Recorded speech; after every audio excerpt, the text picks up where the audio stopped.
Hola, en esta ocasión vamos a estudiar lectura corporal, más específicamente el cómo desde la danza terapia observamos a las personas que participan de nuestras sesiones.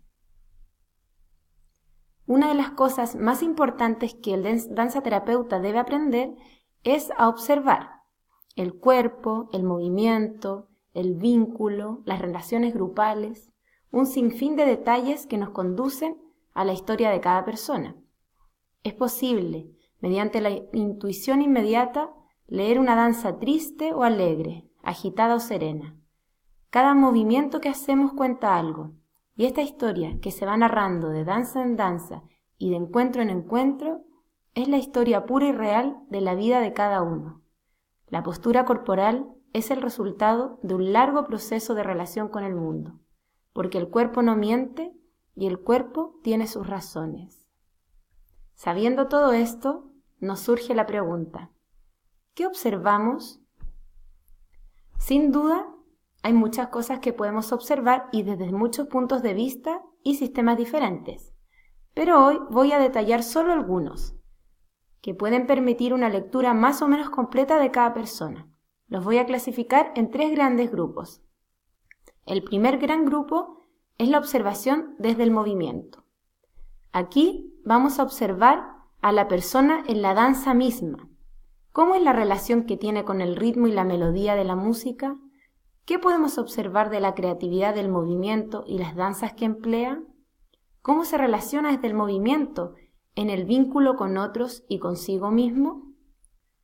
El segundo grupo se refiere a la observación desde el cuerpo, cómo es su gestualidad, rostro y cuerpo completo, y también observamos cómo la energía se distribuye en su cuerpo, desde un análisis más bioenergético, con el enfoque de Lowen. Y por último, la observación desde la energía existencial que usa, observación de las cualidades de los 4 elementos en el movimiento. Vamos a partir con el grupo que observa desde el movimiento. Podemos observar la marcha, esto es, el caminar. La marcha es la expresión más clara de la actitud humana frente a la vida. El ser humano camina no solo con las piernas, sino con todo el cuerpo. La marcha es, en síntesis, una expresión existencial. Es el modo de ir por el mundo. Una cualidad inherente al ser humano es el caminar y el ser camino. El análisis de la marcha revela profundos estados internos. Esos pasos a través del hilo abismal del destino pueden mostrar el retraso infinito de un proyecto existencial jamás cumplido o la triunfante cualidad de una existencia que avanza sin prisa. Existe la marcha del depresivo, que es lenta y pesada, y la marcha acelerada del maníaco, sobreprogramado y ansioso. Existe la marcha del histérico, del angustiado, del psicótico, del toxicómano, avanzando por los laberintos de sus propias patologías. El análisis de la marcha permite un diagnóstico rápido de la personalidad y refleja las disociaciones más graves del individuo. Es por esta razón que ponemos tanto énfasis en el ejercicio del caminar, para poder observar entonces la marcha. También podemos observar el ritmo. ¿Qué es el ritmo? Es la sucesión regular, periódica y cadenciada del movimiento. Significa orden. Nos preguntamos si la persona es capaz de entrar en ritmo, si es capaz de seguir el ritmo de la música, de las consignas, de la sesión. El ritmo también se relaciona con lo más instintivo de la persona, con sus ritmos biológicos. Entonces observamos si la persona es capaz de conectar con su propio ritmo. ¿Es una persona rítmica? También podemos observar la melodía.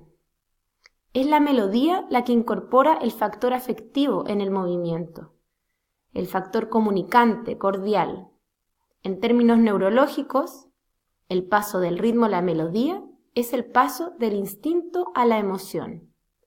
La fuerza vital del ritmo es modulada por la fluyente dulzura de la afectividad. La genitalidad del ritmo se integra a la afectividad de la melodía. Observamos entonces cómo se relaciona la persona con la melodía. ¿Es capaz de moverse con ella? Otra cosa que podemos observar desde el movimiento es la fluidez y la rigidez. El movimiento fluido es continuo y se desarrolla como ondas en constante transformación. El movimiento fluido es sin detenciones. Frente a un obstáculo se adapta y sigue. Es evidente que para poder realizar la fluidez con otro se requiere una gran sensibilidad, afectividad y adaptación sutil. La rigidez es lo contrario y es fácilmente observable. A partir de la observación de la fluidez, también podemos observar la complementariedad, que es la disposición a desplazarse ocupando los espacios vacíos, evitando chocar contra otras personas. También está la sincronicidad, que es la capacidad de danzar al mismo tiempo con los demás. Habla de adaptación y conexión. Otra cosa es la reciprocidad, que es la capacidad de relacionarse en feedback. Ninguno de los participantes domina el movimiento del otro. Por último, la coordinación es la sintonía y sincronización de todos los movimientos. La coordinación general necesita una perfecta armonía de los movimientos de los músculos en reposo y en movimiento. Coordinación con otro. Habla sobre la comunicación con el otro, es decir, la integración de las distintas partes del cuerpo con una armonía grupal. Entonces, desde el estudio de la fluidez y rigidez de una persona, podemos evaluar cómo se relaciona con el otro, cómo se relaciona consigo mismo, desde la sincronicidad, desde la complementariedad, desde la coordinación, desde lo recíproco y así. También podemos observar desde el cuerpo. ¿Qué observamos en el cuerpo? Observamos el gesto. El gesto es la actitud de alguna parte del cuerpo o del rostro. Vemos si hay contradicciones presentes, si hay un gesto, por ejemplo, de nostalgia, de pena, de alegría que está marcado y que no se mueve de ese rostro. Quizás el cuerpo tiene un gesto de depresión, un gesto de rigidez, etc. El cuerpo puede mostrar estos gestos y es fácilmente observable. También observamos el esquema corporal. Observar si hay zonas que aparentan no ser percibidas o conscientes. Siempre tomamos nota de los cambios que se logran luego del trabajo corporal. Estas zonas que no son percibidas les llamamos las zonas fantasmas. Muchas personas bloquean ciertos lugares de su cuerpo y no los mueven, no los perciben. De alguna manera es fácil observar estos lugares. También observamos la imagen corporal, lo que pueda observarse del modo que se vincula con su propio cuerpo, la manera en que se percibe a sí mismo o siente que lo ven los otros, la conexión placentera o displacentera con diferentes partes del cuerpo, la reacción ante su imagen en el espejo o representación gráfica. La imagen corporal tiene que ver con esto entonces, con esta conexión placentera o displacentera. Es muy fácil observar cuando una persona disfruta de su movimiento, disfruta de su cuerpo o cuando no lo hace. Estos datos también son súper importantes en la observación. También nos preocupamos de observar cuál es la zona del cuerpo donde predomina el movimiento y al mismo tiempo cuál es la zona del cuerpo donde no existe movimiento. También observamos la forma del cuerpo, la forma que adapta en el espacio personal al moverse y en la quietud, si es angosta, ancha, curva, retorcida, etc. La energía, la forma corporal en relación a la distribución de la energía. Esto está relacionado con las estructuras de carácter. Y desde ese lugar nosotros podemos observar dónde están los bloqueos del flujo energético. Podemos observar a una persona que tenga su energía distribuida de manera armónica y podemos ver su cuerpo armónico desde la cabeza a los pies. Pero también podemos observar cuando una persona tiene su energía contenida, por ejemplo, en la zona de la cabeza, de los hombros, donde está toda la rigidez y el bloqueo energético en ese lugar, y en el resto de su cuerpo hay, por ejemplo, debilidad o fragilidad. Y así podemos ir observando dónde está la energía, dónde está la fuerza o el bloqueo energético. A veces hasta podemos observar cuando hay quiebres, uno o más quiebres en el cuerpo de la energía. Todas estas cosas son fácilmente observables, desde el movimiento.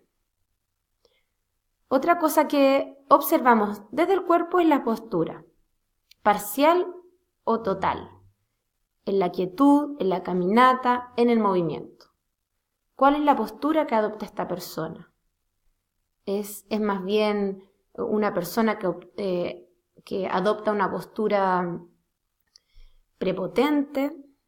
¿O quizás su postura es de debilidad, es de pobreza, etc.? También es algo que nosotros tomamos en cuenta a la hora de observar a una persona. El tercer grupo donde nosotros observamos es a través de la relación con la energía de los 4 elementos. Cuando observamos esta energía, estos elementos que se colocan en el movimiento, podemos distinguir 4 tipos de personas o 4 tipos de energías presentes en el movimiento. Ellos son agua, aire, fuego y tierra. El agua son personas afectivas, suaves, con movimientos centrales. Las cualidades del agua tienen que ver con la energía ondulante, afectiva, emocional y fluida. Y de esta manera, todos los movimientos de estas personas donde predomina el agua como elemento son más bien suaves y fáciles de distinguir.